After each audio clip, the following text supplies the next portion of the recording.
بسم الله الرحمن الرحيم. الحمد لله رب العالمين وبه نستعين على أمور الدنيا والدين، وصلى اللهم وسلم على سيدنا محمد وعلى آله وصحبه أجمعين. أسعد الله صباحكم ومساءكم ولياليكم أينما كنتم وحيثما حللتم. ولا الله سوماليد ميلاد جوجتان بإله سبحانه وتعالى يكون ما يلو عدي دبندبك الله كقادو عدي دن لا له وفي انت بان الله ديقو انت بوكتا الله بوكسيو انت دمتي الله ونحريستو والدينتنا الله ونحريستان نغل الله نوغا دبا نحريستو دالكا دينتا دادكا iyo dowladnimadaba إله سبحانه وتعالى هنو بدباديو maanta waxaan ka hadlayaa laba qodob. qodobka koowaad waa xisbiga iyo guulwadaynta wasiirada federaalka ah qaar ka mid ah iyo ciladaasi meeshay ka timi kelmadan ka oranaya. qodobka labaad waxaan ka hadlayaa rishafalka iyo isbedelka uu xasan soo wado iyo sida uu natiijo u soo kordhin doonin, gaar ahaan sanbaloolshe iyo bal maxaa see wuxu jiraan, kelmadan iyadana ka oranaya. qodobka saddexaad, doorasho noocee ah ayaa dalkani u baahan yahay, iyadana kelmadan ka oranaya.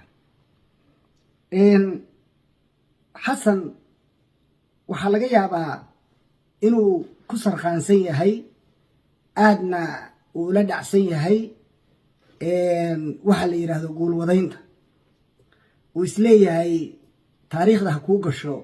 in lagu sacbiyo lagu guulwadeeyo, laakiin waxaa ka maqan dadka loo guulwadeeyo ummadda serviska u qabta. laakiin intaad caruurtaada iyo kuwaad soddonka u tahay iyo qaraabadaada iyo qoyskaaga iyo kuwa aan waxba garanayn aad ka wada buuxisid xilalka, in iyagu kuu buraanburaan macnaba samaynayso. ceebaha ay leedahay bay ka mid tahay inuu ninku faamiligiisa siyaasadda kula noqdo sheer.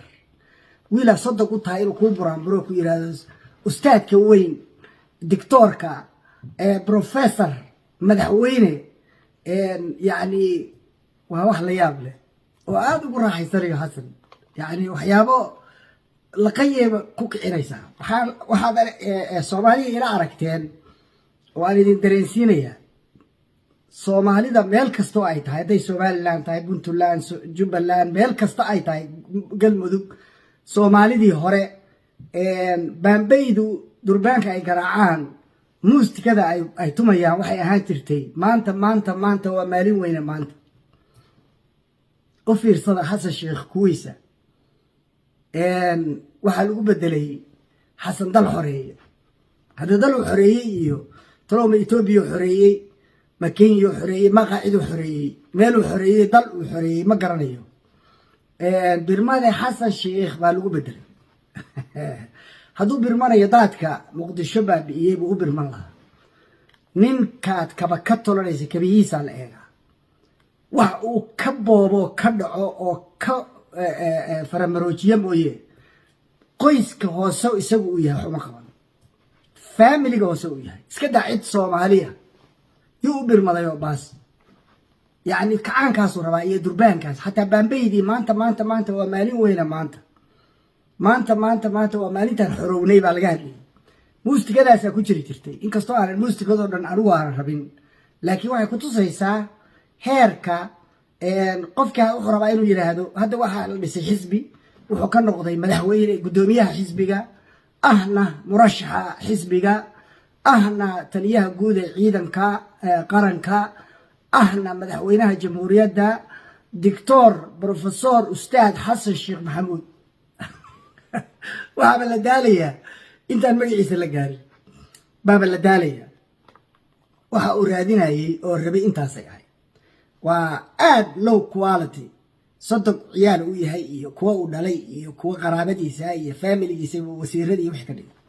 ceebtaasay leedahay marka laga hadlayo leeyahay ha laga ilaaliyo qoyska, faamiliga madaxweynaha laga ilaaliyo, xilka iyo siyaasadda iyo maamulka laga ilaaliyo. ceebtaasay leedahay. kelmadda intaasa ka oranaya. kelmadda labaad, madaxweynuhu wuxuu soo wadaa baa layidhi rishafal, inuu wax bedbedelo. laakiin horeyna waa idinku sheegay, haddana waa ku celinaya. madaxweynuhu choices badan iyo ikhtiyaaraad badan oo fiican maba haystaba. afar loser oo kulligood jawaasiis ah oo meelo daran ku wada xiran buu isku bedbedelaayo. hadba mid inta keena mid kale cayriya, mid kale keena mid kale cayriya, kaasoo xagga ka qaada xagga geeya. inta uu recycle gareeyo waa inta dadka ugu liidata sanbalolshe rabaa inuu bedelo sanbalolshe inuu shaqo u dhiibaa khalad bay ahayd maxaa yeelay sanbalolshe baasaboor Ethiopiana oo diblomaad haystaa macnaheedu maxay tahay waa nin u diran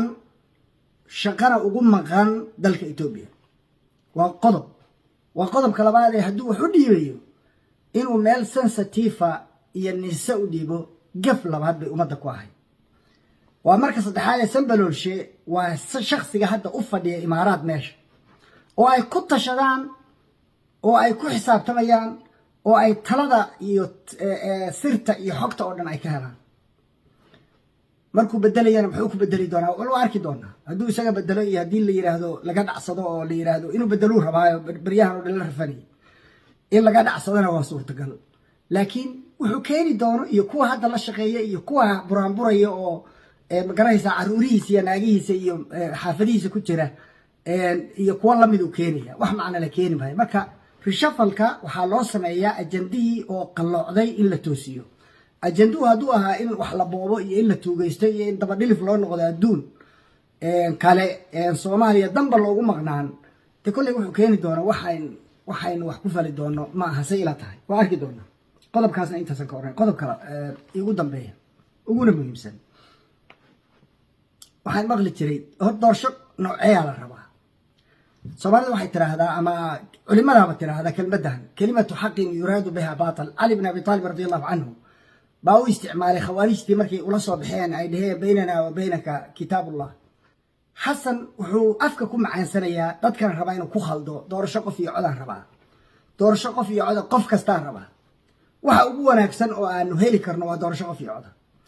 waa in laga baxo oo laga badbaado doorashadii ugu kharibnayd ee abid ma soo marta oo ahay doorashadii Rooble gacanta ugu galiyay maamul goboleedyada doorashadii Deni 16 xildhibaan ku soo xushay saacad gudaheed kastoo soo waxba ka dheefin oo ay cidlo uga tageen Bob ina wax lagu noqon waa ogaadeen doorasho ay maamul goboleedyadu iyagu soo magacaawdaan shakhsiyaadka xildhibaanada noqonaya cid rabtaa ma jirto meel lagu noqon karana maaha waa kugu waafaqsanay madaxweyne sax weey inaan halka lagu noqon karin waa sax laakiin maxaa la rabaa doorasho qof iyo cod waxaa la socda xor ah oo xalaal ah dastuurkeedii oo dhan baa burburisay mid adigu shaati ka tolatay baad isku aadaadisatay labo guddigeedii baa adigu magacaabatay waxaan ku talinayaa siyaasiyiinta oo mucaaradka oo dhan kula talinaya guddigii doorashooyinka Somaliland in la keeno guddi ka cadaaladsan oo ka fiican ma arag mid kale wax ma ka baran weydeen xisbi walba iyo group walba intaas xubnood bay kula haayeen guddiga doorashooyinka marka guddi doorasho oo ninka magacaabanaya u shaqeynaya oo ninka magacaabanaya kii madaxweynaha ahaa yahay oo sharciga isagu u dajinayo doorasho qof iyo cod laba yiraahdee doorasho igu celiya ah baa la yiraahdaa laakiin magacu ka bedelaya hadaa dhala inta khamra ku shubtay tiraahdo waa malab hada malab ma loogu tagayaa waa may maxaa loogu tagayaa wixii ku jira loogu tagayaa kullu inaa'in bima fihi yandah shay walba waxa ku jiro dhidida khamra ka soo baxaysa mawjeeda waxa ka imaanaya oo kaliya doorasho Xasan uu iskaga cishado تعيدنا رالي كمان حسن 4 سنة لو هين واي 3 سنة la maraya labadii sano la soo dhaafayna waa la qaylinay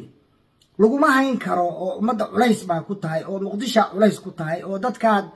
degan baa culays ku tahay oo dadka danyarta baa culays ku tahay oo sumcaddii Soomaalinimada iyo Soomaaliyaad cul ku tahay oo culays ku tahay nin la dhibsaday oo aan la hayn karin baa tahay marka in adiga lagu celiyo sax maaha laakiin halkii meeshii yaanta hore lagu noqdaan sax maaha waxa talaa doorasho loo dhanyahay dhig dastuurkii aad badbadashay tuur kii la isku waafaqsanaayo heshiiska lagu ahaa sidiisii u daa dadka guddiga doorashooyinka ah gobol walba cid ha keensado maxaa ka baqaysaa haddaad daacad tahay oo doorasho u socotay qof iyo codna u socotay waxaan hubaa landslide in lagaaga qaadayo aan kaaga qaadayno haddaanu nahay ummadda Soomaaliyeed iyo dadka wadaniyiinta landslide gees ilaa gees Soomaaliya inay dooranayso oo dad wanaagsan dooranayso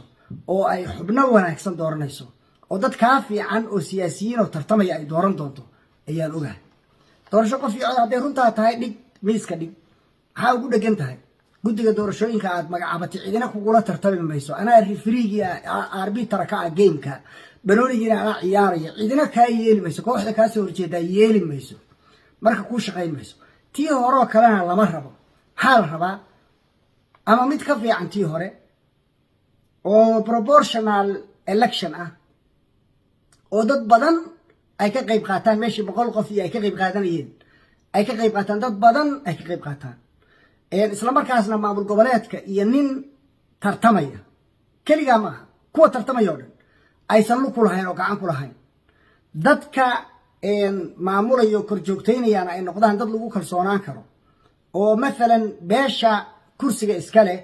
oo kursiga soo dooranaysa odayaasheedu ay xoog ku leeyihiin iyo awood ay daawanayaan boqolaal qofna ay u codaynayaan wax noocaas oo kale ah moodan la isku waafaqsan yahay marka xor ah xalaal ah loo dhan yahay oo la isku waafaqsan yahay kelmadahaas waa kelmadii aad ku celcelin jirtay intii un baa lagu sheegaya intaas diyaar baa loo yahay waxaa la rabaa mid lagu midaysan yahay tii rooble ka duwan guddi loo dhan yahay sidii kii somalilan oo soo saaray madaxweynihii in landslide lagaga adkaado soo saaray cadaalad waxaasaa la yidhaahda waa in lagaa adkaan karaa waa inaad adkaan kartaa waa inay 50-50 tahay aadan haysan guushaadan aysan jeebka kugu jirin markaa taa la timaadin kow anaa ku taageeraya doorasho qof iyo coda waxaanu ugu jecelnahay oo soomaaliya ay kaga baxayso shiddada haysata weeye iyadii marka qaboo ka run sheeg waqtina waa haysataa hal sanaad haysataa waa laga gaari karaa siida ma garanaysaa kuleetiga ay ku dhegan tahay doorashadee ku wareeji ummadda ku wareeji qofna ka aho calafkaagana ka qaad hadeer ba adoo banaanka ka fadhiyo aan qof soo xulan soo kuma aadan guulaysan adoo aan qof soo xulan kuwii dadka soo xushay soomaha kuwa hadda caraysan oo banaanada wareegay so kuwa ma intii oo kale wey marka anigu waxaan dhihi lahaa guddigii somalilan laftigooda hala keeno saasaan dhihi lahaa kalsooni baan ku qabaa daacad bay ahaayeen wax fiican bay sameeyeen khayr allah siiyo soomaalina waxay u yihiin tusaale u yihiin intaasaan oranayo billahi tawfiiq السلام عليكم ورحمة الله وبركاته.